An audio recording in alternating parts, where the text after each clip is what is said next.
भीम। जय भारत, जय संविधान, जय मंडल, जय जोहार। और पाली के बाद अब जालौर में जो प्रकरण चल रहा है उसको लेके आज मैं लाइव।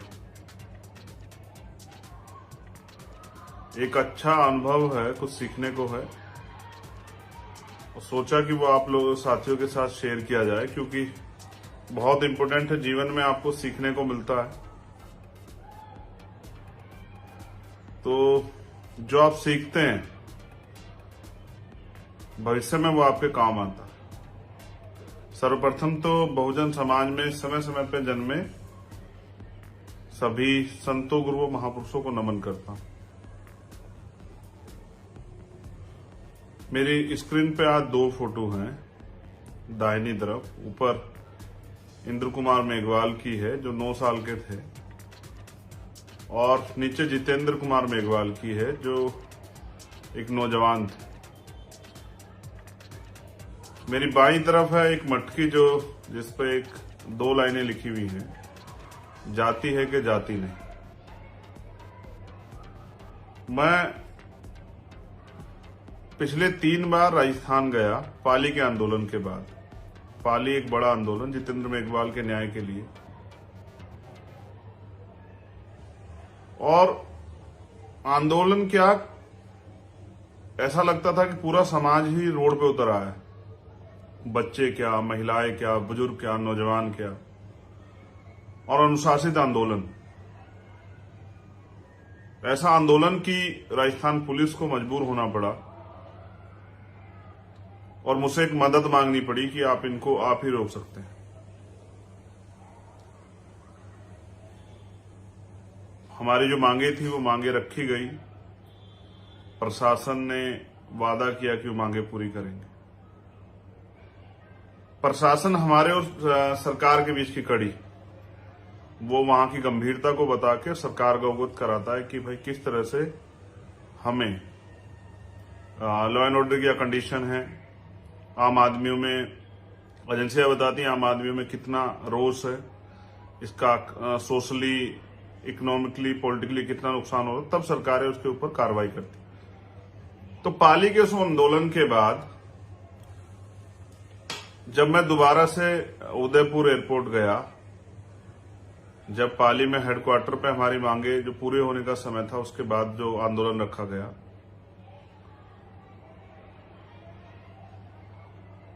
मुझे उदयपुर एयरपोर्ट पे रोक दिया गया और मुझे बताया गया डीएम एसएसपी ने आके कि भाई वहां धारा 144 लगी हुई है, आप नहीं जा सकते, लॉ एंड ऑर्डर बिगड़ जाएगा, इसलिए धारा 144, 4 लोग इकट्ठे नहीं हो सकते हैं। भीम आर्मी, आजाद समाज पार्टी और अन्य जो बहुजन संगठन हैं उनके हजारों लोग गिरफ्तार किए गए।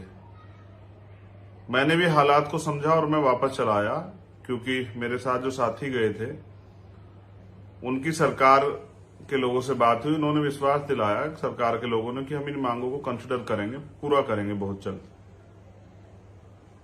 मैं वापस आ गया, लेकिन अगले दिन मैंने वहां का अखबार पढ़ा, उसमें लिखा होता कि पाली डिस्ट्रिक्ट हेडक्वार्टर पे 5000 स्वयं सेवकों का पथ संचलन हुआ, यानी कि 5000 आरएसएस के स्वयं सेवक पथ संचलन करते हैं। फिर मैं दोबारा गया जब 17 तारीख को इंद्र कुमार मेघवाल के परिवार से मिलने के लिए, तब मुझे पूरे दिन 4-6 घंटे बिठा के रखा गया। उसके बाद बिना बताए जबरन जो है पुलिस मुझे 10 घंटे का सफर करा के दिल्ली ले आती, क्योंकि मैं अपने कमिटमेंट पे खरा उतरने के लिए लड़ता हूं। तो मैंने अगले दिन, वो मुझे छोड़ के नहीं गए, मैंने फिर तुरंत टिकट कराए, फिर मैं वापस जोधपुर चला गया। प्रशासन को, पुलिस को खबर थी, उन्होंने मुझे फिर डिटेन कर लिया और कल शाम तक मैं बैठा रहा 7:30 बजे। परसों भी जब मैं बैठा था तो मैंने अपनी टीम से कहा, जो हमारे पदाधिकारी वहां सीनियर लोग हैं, कि भाई आप प्रशासन से बात कर लो, हमारी मांग है कि हम सिर्फ वहां जाना चाहते हैं। 5 लोग भी हमारा प्रतिनिधि मंडल भेजना चाहें, हम उसमें भी जाने को तैयार है। सिंगल आदमी को भेजना चाहें उसमें भी तैयार है, लेकिन मैं अपने परिवार के पास जाके उसके दुख दर्द को सुनना चाहता हूं। वही बात में आके पूरे समाज और दुनिया में जो वंचित वर्ग के लोग रहते हैं, जो इस आंदोलन से जुड़े हुए हैं, जो चाहते हैं कि समता, समानता, बंधुत्व, भाईचारा लागू हो, उन तक पहुंचाना चाहता हूं। वो लोग मुझसे पूछते हैं। कल भी ऐसी ही वार्ता हुई और जब मैंने 7:30 बजे देखा कि पुलिस एक रुख बना के बैठी है कि वो मुझे नहीं जाने देगी, तो वहां के जो हमारे प्रदेश के पदाधिकारी, उन्होंने प्रशासन से वार्ता की। और वार्ता ये हुई कि हम एक प्रतिनिधि मंडल भेज सकते हैं, लेकिन चंद्रशेखर आजाद को जाने नहीं देंगे। वो प्रतिनिधि मंडल गया इस शर्त पे कि जो आज का कार्यक्रम है वो स्थगित कर दिया जाए। जो आज का धरना, जैसे हमारी टीम सड़क पर बैठी है, कहीं जाम लगे हुए हैं, लोग बड़ी संख्या में हैं, उसको कैंसिल कर दिया जाए। तो कल का कार्यक्रम स्थगित किया गया। आंदोलन तो अभी लगातार जारी रहेगा। मैं वापस दिल्ली आया, लेकिन मैं आम बात जो करता हूं वो ये है कि जब हम ये सुनते हैं कि किसी स्टेट में एंटी बीजेपी गवर्नमेंट, यानी कि बीजेपी से अदर्स कोई गवर्नमेंट है, तो हम ये महसूस करते हैं कि वो गवर्नमेंट जैसे अभी राजस्थान में है, पंजाब में है, दिल्ली में है, बिहार में है, तमिलनाडु में है, तेलंगाना में है, आंध्रा में है, कुछ दिन पहले महाराष्ट्र में थी। तो हम ये महसूस करते हैं कि वहां जो शोषित वर्ग है, जो आरएसएस का एजेंडा है, वहां कामयाब नहीं होगा। वहां शोषित वर्ग पर अन्याय कम होगा, वहां न्याय मिल जाएगा। ऐसी तस्वीर हम राजस्थान के विषय में भी कुछ दिन पहले सोचते थे, लेकिन तस्वीर उसकी बिल्कुल उलट है। जैसा मैंने कहा कि पाली के आंदोलन के बाद वो जो लाखों लोग उस दिन सड़कों पे उतरे, उसके बाद 3 बार मैं राजस्थान गया।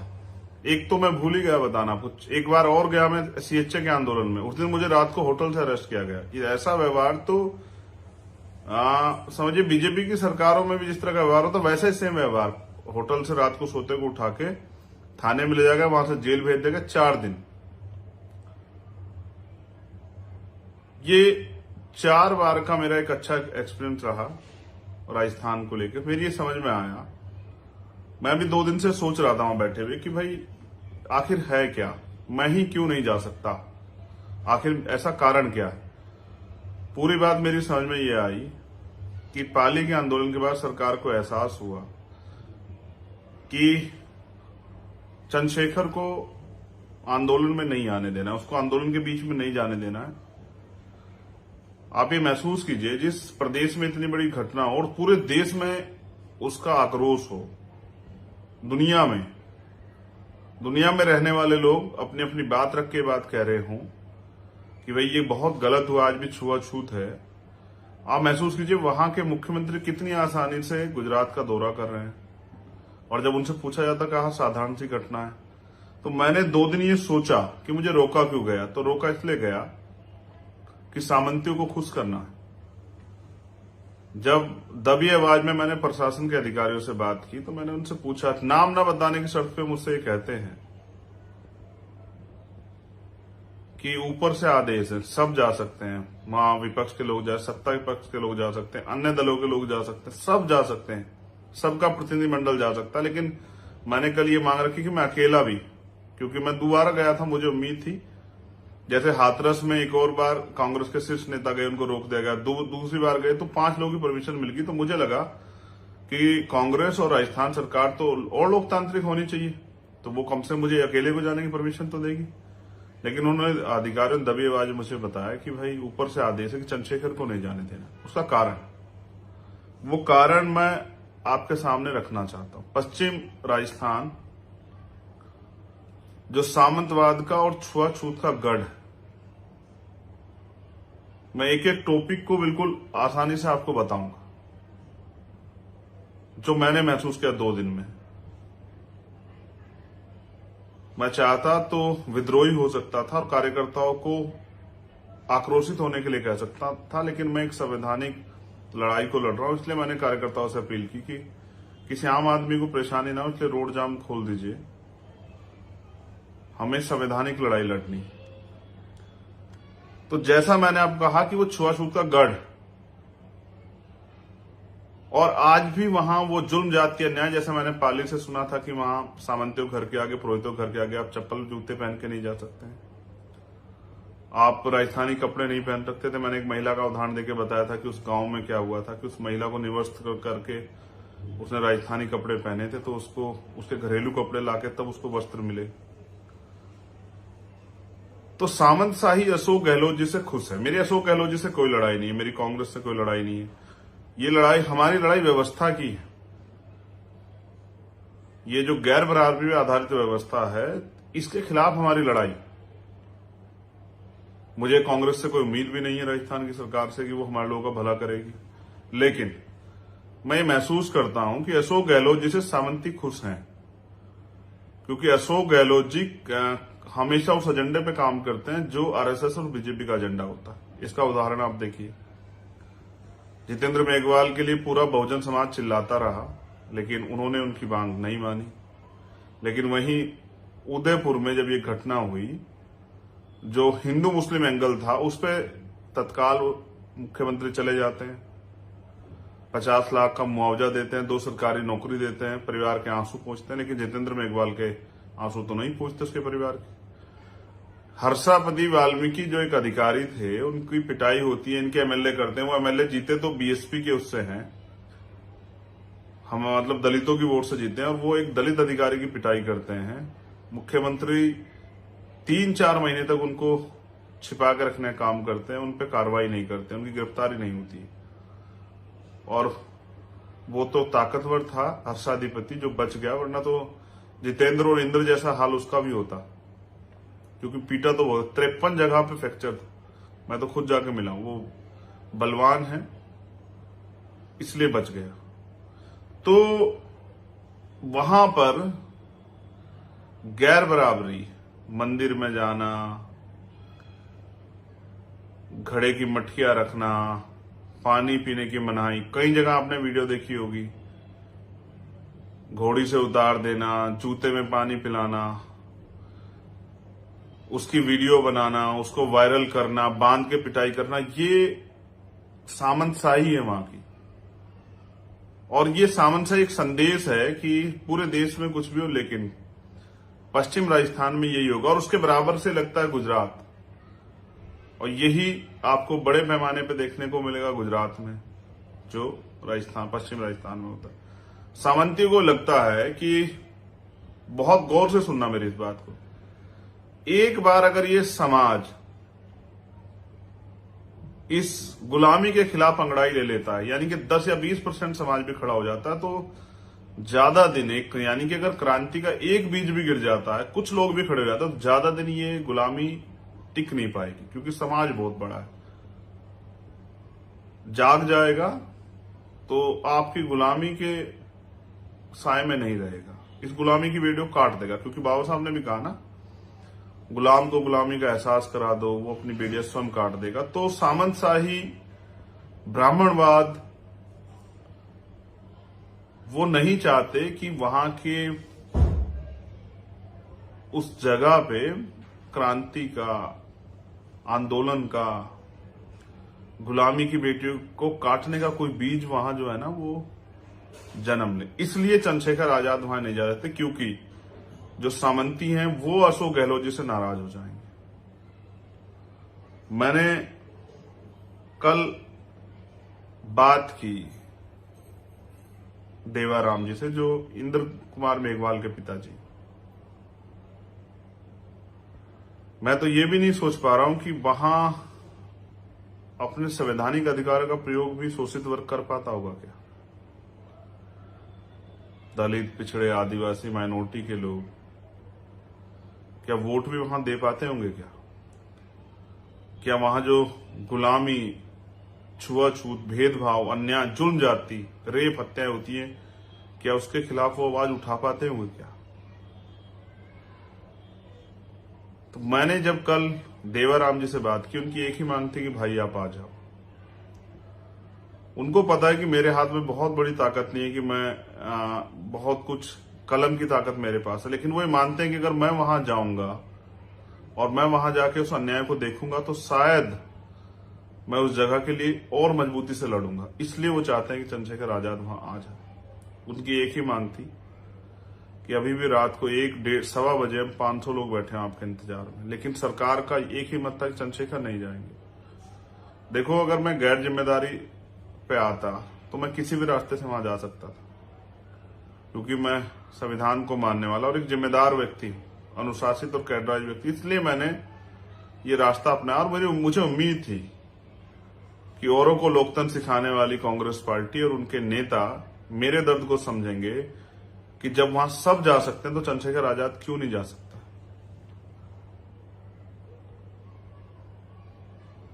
तो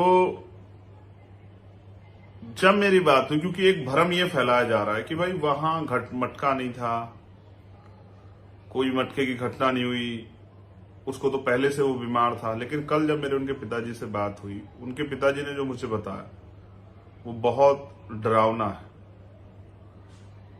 और लोगों से मेरी बात हुई, उन्होंने बताया कि मटका भी था। हमारे साथी इस बात पे कंफ्यूज ना हो बिल्कुल भी कि लोग क्या चला रहे हैं, मीडिया के चला। आप जानते हैं बिकाऊ मीडिया की हालात क्या है, वो क्या चलाने वाला है, और वो किस तरह से हाथरस में भी सामंतियों के गढ़ में पक्ष में खड़ा था, किस तरह वो पीड़ित परिवार को दबाने में लगा। तो पुलिस प्रशासन का क्या रोल था आपने देखा। एडीजी लॉ एंड ऑर्डर ने बयान दिया कि रेप नहीं हुआ।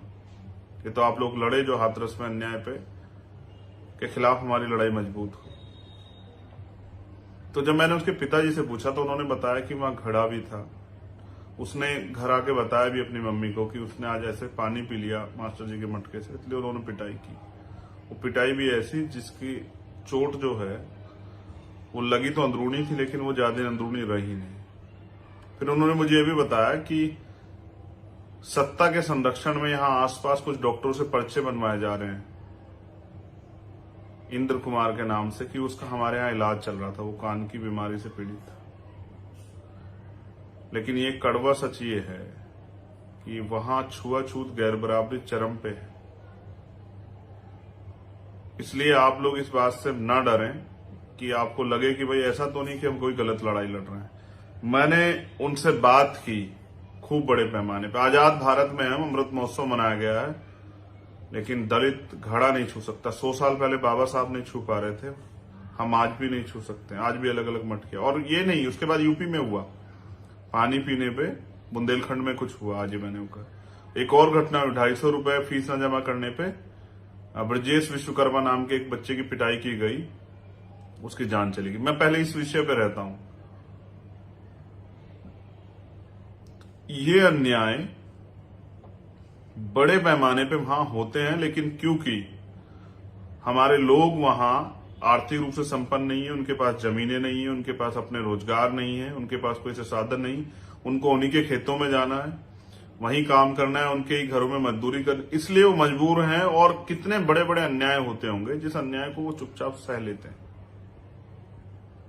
वहां मेरी बहनें, मेरी माएं, बुजुर्ग क्या नहीं सहते होंगे जब मैंने आपको बताया कि इतना अन्याय।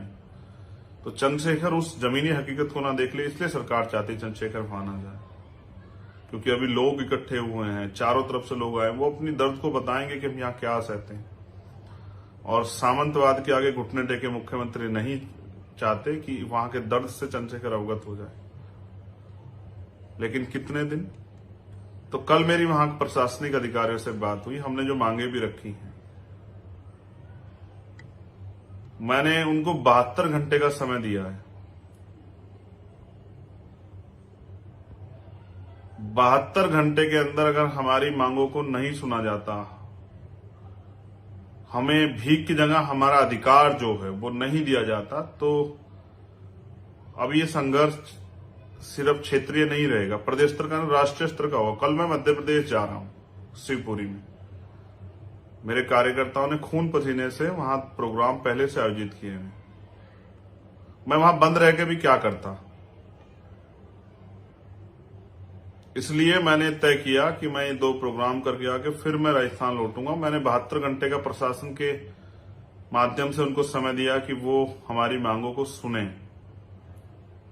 और हमें गारंटी दें कि भविष्य में ऐसा नहीं होगा। किसी स्कूल में कोई मटकी नहीं रखी जाएगी, कहीं घोड़ी पे उतारने पे कोई छुआछूत नहीं होगी, सामंतियों घर के आगे से हमारे लोग चप्पल पहन के जाएंगे, जूते पहन के जाएंगे, अच्छे कपड़े पहनेंगे, मूछे रखेंगे जितेंद्र मेघवाल की तरह, उनकी हत्या नहीं होगी। हम अपने संवैधानिक अधिकारों का प्रयोग करेंगे, हमारे साथ अन्याय नहीं होगा। इसलिए 72 घंटे का समय दिया। और मैं चाहता हूं ये आंदोलन जो 100 साल पहले बाबा साहब जिसके विरुद्ध लड़ रहे थे कि जाति है कि जाति नहीं, वो आंदोलन राष्ट्रीय आंदोलन बने। इसलिए मैं राजस्थान के साथ साथ अन्य प्रदेशों में भी जाके अपने लोगों को वहां की वास्तविक स्थिति से अवगत करा के और इसको राष्ट्रीय स्तर का, क्योंकि जाति एक राष्ट्रीय स्तर की समस्या है। अभी कुछ दिन पहले मैं एक प्रोग्राम में बोल रहा था कि जाति जाति नहीं है, और जाति एक ऐसा सच है जो पैदा होने के साथ आता है और मरने के साथ ही रह जाता है। पूरी जिंदगी जाति आपके साथ रहती है, और जाति के आधार पर जो शोषण, अन्याय, अपमान, अत्याचार आप सहते हैं वो भी आपको सहना पड़ता है। इसलिए 72 घंटे का समय दिया गया है कि ये अन्याय का अंत हो। लेकिन मुझे आपसे भी कहना है, मैं सरकार की जेल से नहीं डरता हूं। मैं 4 दिन जेल में रहा, मैं नहीं डरा, मैंने घुटने नहीं टेके। मैं डिटेंशन से भी नहीं डरता हूं, डिटेन रखा गया 2-2 बार नजर पर, मैं इससे भी नहीं डरता हूं। और मैं चैलेंज कर रहा हूं मुख्यमंत्री जी को कि वो मुझे जेल भेज दें, लेकिन इस बार मैं इतना समय निकाल के आऊंगा कि मैं वहां से वापस नहीं लौटूंगा।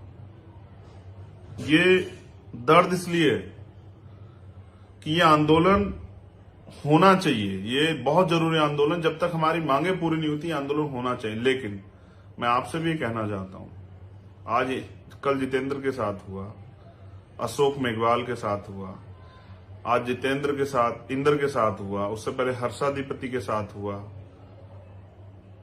कितने आंदोलन में आऊंगा मैं राजस्थान? क्या इंद्र की लड़ाई के बाद हमारी लड़ाई खत्म हो जाएगी?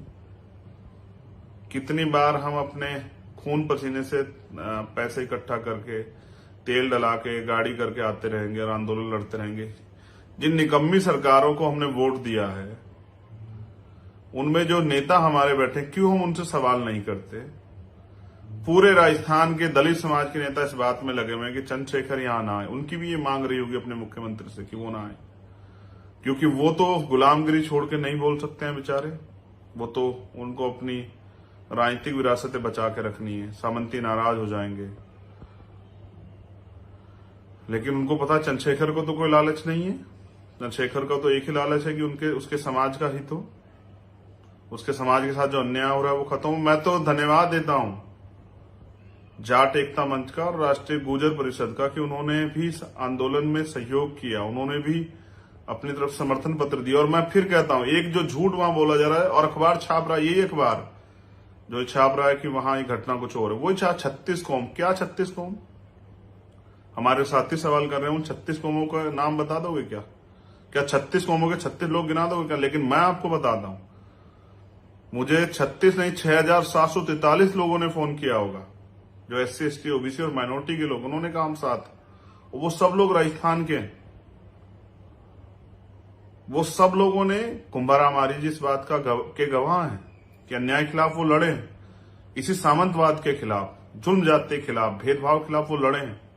आज जो दलित वर्गों को सहना पड़ रहा है, वो हमारे पिछड़े वर्ग के लोगों ने भी लंबे समय तक सहा उस अन्याय को, वो लड़े, उन्होंने इसके खिलाफ आवाज उठा के रखी। लेकिन समस्या क्या हो गई है, हम बस एक दिन जागते हैं, जिस दिन अन्याय होता है उसके लिए लड़ते हैं कुछ दिन, फिर उसके बाद चुप होकर बैठ जाते हैं। हम इसके परमानेंट सोल्यूशन पे नहीं जा रहे हैं। मैं अपने साथियों से भी कहता हूं, कितने में इंद्र कुमार, जितेंद्र, हर्षापति, अशोक, कितने मामलों में हम लोग इकट्ठे होकर संघर्ष करते हैं, न्याय की लड़ाई को मजबूत करते रहेंगे, न्याय मांगते रहेंगे, न्याय के लिए संघर्ष करते रहेंगे। ये सरकारें किस लिए हैं? ये बिना हमारे लोगों के वोट के तो नहीं बनी होगी। इस सरकार ने आपसे वादा किया 2 अप्रैल के मुकदमे पे लिए। ये सरकार हमें धोखा दे रही है, और जो सरकार धोखा दे उस सरकार पे ज्यादा दिन भरोसा नहीं करना चाहिए। मैंने तो 72 घंटे का समय इसलिए दिया क्योंकि मैं समझता हूं कि अगर सामंतवाद के घुटने टेके मुख्यमंत्री में थोड़ी सी भी मानवता बची हो और वो लोकतंत्र की दवाई आके देते हैं दिल्ली में, तो वो याद रखें, इस बार मुकाबला नेता से नहीं, बेटे से, भाई से। हम पूरे देश में इस अन्याय के खिलाफ लड़ रहे हैं। आपने देखा, चाहे दिल्ली हो, हमारे साथियों ने कांग्रेस मुख्यालय घेराव किया, उत्तराखंड हो, पंजाब हो, हरियाणा हो, बिहार हो, राजस्थान हो, यूपी हो, तेलंगाना हो, उड़ीसा हो, कर्नाटका हो, मध्य प्रदेश हो, सब जगह हमारे लोग लड़ रहे हैं। राजस्थान पे तो बड़े पैमाने पे लड़ रहे हैं। लेकिन आप ये भी महसूस करो कि बहुजनों के इतने आवाज को, इतने दर्द को, इतने रोने चिल्लाने को भी अशोक गहलोत जी नहीं सुन रहे हैं। और सामंतियों के बिना कुछ किए देखिए उनकी पंचायतें हो रही है, जैसे हाथरस में होती है ऐसे उनकी वहां पंचायतें हो रही है। वो पंचायतें क्या बिना सरकार की परमिशन के हो रही है? अगर धारा 144 है तो पंचायतें कैसे हो रही? क्या बिना सरकार की परमिशन के, बिना सरकार की मदद के हो रही है? तो नहीं। जैसे मैं वहां नहीं जा सकता, ये सरकार की इच्छा है, ऐसे वो पंचायतें वहां, ये भी सरकार की इच्छा है कि माहौल ऐसा बना रहे कि सामंतवाद का सच बाहर ना आए, वो जो अन्याय वहां हो रहा है वो बाहर ना जाए, और गुलामी की दास्तां झुकी तो चलती रहे, और ये बेड़ियां पड़ी रहे हमारे लोगों को। लेकिन ये बेड़ियां कटेंगी, क्योंकि मेरा संदेश भी है राजस्थान के साथियों को। देखो, मैं फिर कह रहा हूं, मैं नेता नहीं हूं, मैं आपका भाई हूं। मैं सभी साथियों से कहना चाहता हूं, अगर मैं नेता होता तो यहीं से एक ट्वीट करके बैठ जाता, अपने राजनीतिक काम करते रहता। लेकिन मैं इस वर्ग में पैदा हुआ हूं, बहुजन समाज में, मुझे दर्द है, इसलिए मैं वहां जाता हूं बार बार, इसलिए मैं अन्य जगह जाता हूं। मैं राजस्थान भी 2 दिन इसलिए गया कि इस अन्याय की लड़ाई को आपके साथ मजबूत कर सकूं। आपकी कुछ निजी मजबूरियां हो सकती है मेरा विरोध करना, लेकिन एक कड़वा सच ये है कि वहां के नेता वहां से उस घर तक जाने की हिम्मत नहीं जुटा पाए जब तक हम लोगों ने संघर्ष नहीं शुरू किया, जब तक हम लोग सड़कों पे नहीं आए। मैं तो यहां से चल के जाता हूं, और मैं सिर्फ आपके लिए नहीं, मैं वो अंतिम व्यक्ति जो वहां बैठा है, जिसको उम्मीद है कि हमारी लड़ाई कोई लड़ेगा, मैं उनकी मदद करने के लिए जाता हूं। मैं आपसे भी ये कहूंगा कि अगर आप ये सोच रहे हैं कि आपने अच्छे कपड़े पहने हैं, आप आजाद हैं, तो पूरा समाज आजाद नहीं है। आप जाके देखिए पश्चिम राजस्थान में। मैं उन सभी साथियों से कहूंगा, इसलिए हमने सोच लिया कि आंदोलन को राष्ट्रव्यापी बनाना है और हर जिले में जाना है राजस्थान के। तो डालिए बेड़ियां, लगाइए पुलिस, बड़ी कीजिए जेल, पहनाइए हथकड़ियां, लेकिन मैं अंतिम गांव तक जाने का प्रयास करूंगा पश्चिम राजस्थान के, कि मैं इस अन्याय के खिलाफ अपने समाज से कह सकूं, क्योंकि मैं उनमें से एक हूं कि वो अब डरना, दबना, चुप रहना, गुलामी सहना बंद कर दें, क्योंकि अब हम चुप नहीं रहने वाले। आप देखो, ये घटनाएं रोज होती हैं, लेकिन इतना बड़ा आंदोलन, पूरे देश स्तरीय आंदोलन, इसका मतलब समाज जाग रहा है। तो मैं राजस्थान के अपने एक एक कार्यकर्ता को, पदाधिकारियों को, भीम आर्मी आजाद समाज पार्टी को संदेश देता हूं कि सिर्फ 18 तारीख का प्रोग्राम स्थगित हुआ था, कार्यक्रम। मैं बहुत जल्द वापस लौटूंगा, लेकिन आप भी जान लो, गुलामी की बेड़ियां काटने के लिए, यानी कि स्वाभिमान का जीवन जीने के लिए, यानी कि आजादी के लिए, बाबा साहब अम्बेडकर ने भी संदेश दिया कि जिस कौम में कुर्बानी के बकरे तैयार नहीं होते, वो कौम कभी आजादी और अधिकार प्राप्त नहीं करती। यानी कि अगर गुलामी की बेड़ियां काटनी है, स्वाभिमान सम्मान का जीवन जीना है, तो उसकी कीमत चुकानी पड़ेगी। और राजस्थान तो हमेशा से क्रांति की जननी रही है। वहां गुर्जर समाज ने आरक्षण के लिए 75 भाइयों को एक दिन खोया। कुंभाराम आर्य जी लड़े। तमाम ऐसे उदाहरण हैं जो वहां अन्याय के खिलाफ लड़े। और वहां मैंने कहा ना, हर SC ST OBC माइनॉरिटी के सब लोग परेशान हैं सामंतशाही से। इसलिए हमें उन सबको विश्वास दिलाना पड़ेगा और उनकी सबकी लड़ाई लड़नी पड़ेगी। लेकिन उससे भी बड़ी बात जो मैं आज आपको संदेश दे रहा हूं, हमें यह आंदोलन तो लड़ना है, लेकिन हमें यह भी तैयारी करनी कि और किसी इंद्र मेघवाल के साथ ऐसा ना हो, किसी और अन्य शोषित वर्ग के व्यक्ति के साथ ऐसा ना हो, किसी बच्चे के साथ ऐसा ना हो। तो राजस्थान में जो गैर बराबरी की मटकियां रखी हैं, उनको फोड़ना पड़ेगा, उनको तोड़ना पड़ेगा, उनका नाश करना पड़ेगा। तो मेरा ये संदेश है आपको, राजस्थान के मेरे साथियों, अगर स्वाभिमान सम्मान का जीवन जीना चाहते हो तो तय करो आज कि मान उसे देंगे जो आपको मान देगा। यानी कि अगर जो आपकी इज्जत करेगा, आपको इज्जत देगा, तो हम उसकी इज्जत करेंगे। दान हम उसे देंगे। बहुत दिन हो गए आपको मंदिरों में दान देते हुए, धार्मिक स्थलों पर ध्यान देते। अब हम अगर दान देंगे तो किसी अहंकारी सामंती के स्कूल में हमारे बच्चे ना पढ़े, तो हम स्कूल कॉलेजों को दान देंगे कि हमारे खुद के इंस्टीट्यूशन खड़े हों, स्कूल कॉलेज खड़े हों, कि हमारे बच्चे बिना किसी डर के वहां पढ़ सकें। और मतदान हम सामंतियों को नहीं देंगे, जो हमें नीच मानता हो, छोटी जाति का मानता हो, ऐसे सामंत शाही को, ऐसे ब्राह्मणवाद को हम लोग वोट नहीं देंगे। हम अपनी वोट सिर्फ बहुजन समाज को देंगे। ये 3 सूत्र अगर आप तय कर लो, मान, दान और मतदान, ये तय आप कर लो, तो मैं गारंटी से कहता हूं कि वो सत्ता के बदौलत हम पे अन्याय करते हैं, उनको सत्ता का संरक्षण है। हम 85% बहुजन समाज के लोग हैं। साहब नारा देते थे, वोट हमारा, राज तुम्हारा, नहीं चलेगा नहीं चलेगा। जब वोट हमारे पास है, उनका राज क्यों कैसे स्थापित है? अगर वोट हम उनको नहीं देंगे तो हम अपने आदमी को वोट देंगे तो हमारा राज आएगा, उनसे सत्ता की ताकत छिन जाएगी, तो वो किस ताकत के दम पे आपके साथ अन्याय करेंगे? इतनी बड़ी आबादी और गुलामी सह रही। मैं तो अपने बहुजन समाज का बड़ा वर्ग, पिछड़े वर्ग के साथियों से भी कहना चाहता हूं कि अगर गुलामी में जीना है तो फिर मैं आपसे कुछ ना कहूं। अगर स्वाभिमान सम्मान के साथ जीना है तो उठ खड़े होके पूरे बहुजन समाज को गले लगा के, भाईचारा बना के, और बहुजन समाज एक मोतियों की माला की तरह इकट्ठा होके वहां की राजनीतिक व्यवस्था अपने हाथ में ले ले और इस सामंतशाही का मूल नाश करे। तो मैं, जितने साथी मुझे प्यार करते हैं, मुझे मानते हैं, मुझे में विश्वास रखते हैं, उनसे मेरा ये अपील है, और भीम में आजाद समाज पार्टी के सभी कार्यकर्ता पदाधिकारियों से, कि इस बात की गांठ बांध लें कि मान, दान और मतदान उनको नहीं देंगे जो गैर बराबरी करेंगे, जो भेदभाव करेंगे, जो छुआछूत को मानेंगे, जो अत्याचार जुल्म जाति करेंगे, उनको नहीं देंगे। मैंने ये भी देखा, अगर कहीं यही अन्याय इंद्र कुमार के साथ किसी पिछड़े वर्ग के व्यक्ति ने किया होता तो शायद अशोक गहलोत जी के काम करने का तरीका दूसरा होता। लेकिन जब ब्राह्मणवाद से जुड़े हुए लोग इस अन्याय करते हैं तो अशोक गहलोत जी के सोचने का तरीका ये होता है कि सामंतशाही और सामंतवादी नाराज हो जाएं, चाहे उसकी कोई कीमत चुकानी पड़े। तो आप राजस्थान के साथियों से मेरा निवेदन है, लाखों लोग चिल्ला रहे हैं कि न्याय हो, मांग पूरी हो, लेकिन क्यों किसी को फर्क नहीं पड़ रहा है? क्यों मुख्यमंत्री घूमते फिर रहे हैं? क्योंकि उनको पता है कि गुलामों को गुलाम ही रहना है, आपको गुलामी काटनी पड़ेगी। अगर आप तैयार हो जाओ तो गुलामी कटने में ज्यादा दिन का समय भी नहीं। लेकिन मैंने कुछ मांगे की थी आज, क्योंकि परिवार वहां डर के साए में, चारों तरफ उन्हीं का घेरा है। उन्होंने रात बताया, इधर जाते तो पुलिस पीटती है, उधर जाते हैं तो सामंती पीटते हैं, कहां जाएं? जंगल में रहते हैं।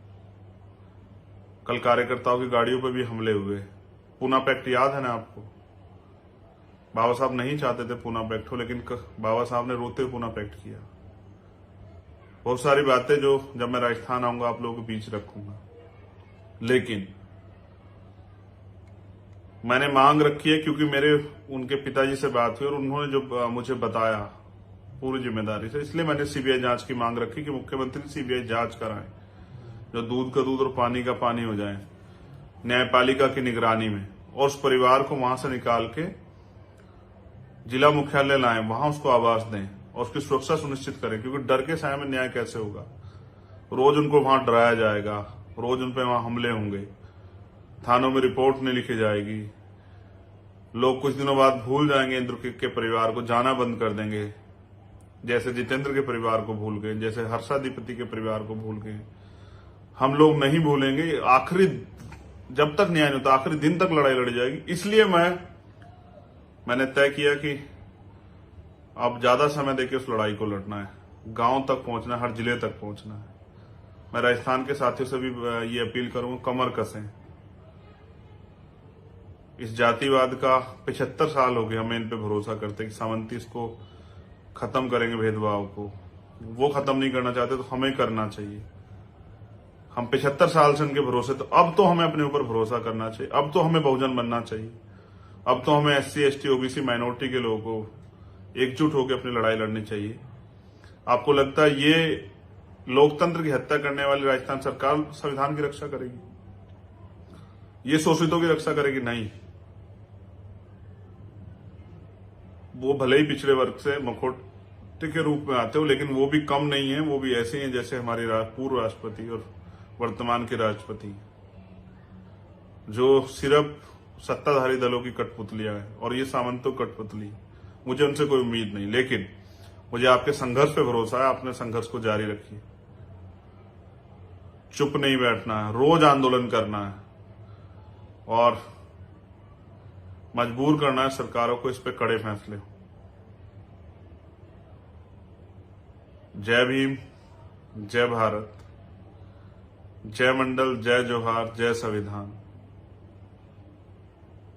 और जिस मूल के साथ, जिस आधार के साथ, जिस विचार के साथ संविधान की स्थापना हुई कि समता, समानता, बंधुत्व, भाईचारा पैदा हो, सबको समान अवसर हो, सबको आजादी हो, एक ऐसा मुल्क जहां लोग आजादी से जी सके, जहां जातिगत घृणा ना हो, भेदभाव ना हो, छुआछूत ना हो, अंधविश्वास ना हो, पाखंडवाद ना हो, अन्याय अत्याचार ना हो, ऐसा मुल्क बनाने के लिए, ऐसा देश बनाने के लिए शोषितों को खड़ा होना पड़ेगा। मेरी अपील है राजस्थान के साथियों से। अब और कितने में इंद्र कुमार, जितेंद्र, हर्षापति की मौत का इंतजार करोगे? और कितने लोगों की जानों पे आंदोलन करोगे? खड़े हो जाओ, अपने समाज को जगाने का काम करो। ये बात अंतिम व्यक्तित्व को समझाने का काम करो, उनको वोट की वैल्यू समझाओ, अपनी राजनीतिक ताकत मजबूत करो, राजनीतिक ताकत और कानून बनाने की शक्ति अपने हाथ में लो और इस गुलामी की बेड़ियों को काट दो। वोट बाबा साहब आपको देके गए हैं, उनकी वोट को बेचना और निकम्मे झूठे लोगों को देना बंद करके अपने कर्मठ ईमानदार, अपने बीच के लोगों को देके गरीबों को भी ताकत देने का काम करो और फिर देखो कैसे आपके दिन बदलते हैं। जिस सत्ता के दम पे आज वो आपको कुचल रहे हैं, उसी सत्ता के दम पे आप इस दमन को रोक सकते हैं।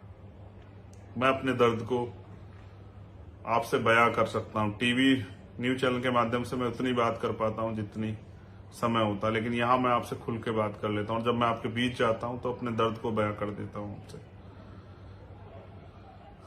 मैं तो अक्सर कहता हूं कि अगर आप पालतू जानवर कुत्ता पालते हैं, उसके आगे अगर खाना रख के उठा लेंगे या उसके साथ अगर आप मारपीट करें, वो भी रिएक्शन कर देगा। हम सदियों से गुलामी सहते आ रहे हैं, फिर भी चुप हैं। क्यों हम अपनी गुलामी की बेड़ियां काटना नहीं चाहते? क्या हम गुलामी बन के खुश हैं? क्या गुलामी हमें कचोटती नहीं है? क्या इसके खिलाफ हम संघर्ष नहीं करना चाहते? हमारे इतने अधिकारी कर्मचारी वहां सेवा में हैं, मजाल कोई हिम्मत जुटा पाए कि वो न्याय के साथ प्रत्यक्ष रूप से खड़ा हो जाए, अन्याय ना होने दे। मुझे आप पे भरोसा है राजस्थान के जिम्मेदार नौजवान साथियों, कि आप समाज के और मेरे दोनों के दर्द को समझ के संगठित होकर इस लड़ाई को लड़ोगे और ऐसे आंदोलन करोगे कि सरकार घुटने टेकने मजबूर हो जाए। 72 घंटे के बाद फिर मैं लौटूंगा, लेकिन इस बार लड़ाई लंबी चलने वाली है, क्योंकि लड़ाई इंद्र की नहीं है, इंद्र तो चला गया, जितेंद्र की नहीं, वो भी चला गया। लड़ाई मुआवजे की नहीं, लड़ाई है समानता की, कि हमें इंसान समझा जाए और हमारे साथ ये अन्याय बंद हो। लड़ाई है ये जो सामाजिक न्याय जिसकी बात करते हैं, ये जो अन्याय हुआ, उसमें जब न्याय देने की बात आती तो फिर दोहरा मापदंड क्यों? तो मैं मुख्यमंत्री अशोक गहलोत जी, उनसे भी कहना चाहता हूं, आप आईटी सेल के जरिए मुझे जरूर सुनेंगे।